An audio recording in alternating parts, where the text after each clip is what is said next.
We are standing in Gurugram's Badshahpur area where violence broke out yesterday, 2 days after violence broke out in Haryana's Nu. And I'm standing here in front of the two shops that were totally set ablaze by a mob yesterday. As you can see, the entire two shops have been gutted and turned to ashes. Nearly 14 shops were vandalized in the main market of Badshahpur yesterday, and the locals here say that a mob of more than 100 men targeted and vandalized shops in the area and set many of the shops ablaze.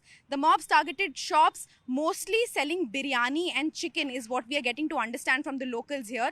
And in the nearby sector of Sector 57 of Gurugram, there was also an attack on a mosque recently where one person has lost his life. Late last night, there was also a fire that broke out in a cycle shop in Sector 70, but the police has not given any information about how the fire broke out, but they've just said that the fire was under control. The government has imposed 144 of CRPC to deal with the violence here, and educational institutions remained shut yesterday. And if I can pan the camera towards this shop, this particular shop which belonged to a scrap dealer, and all the scrap here has been turned to ashes. There are books and there are so much of scrap that has turned to ashes, and like storybooks of kids, and all the books over here that the scrap dealer must have kept here to sell has been totally gutted by fire. And this here was the shop of a local dhaba owner who sold biryani and chicken. Here in this shop, this has totally been vandalized and gutted.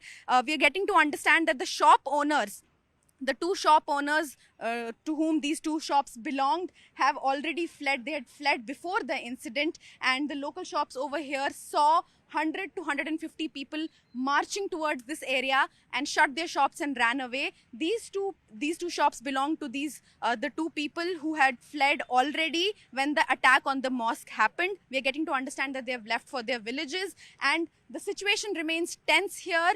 The entire area, which is generally abuzz with people, is eerily quiet today, and most shops are shut even today. Mostly shops with medicines and local kirana shops are open at the moment.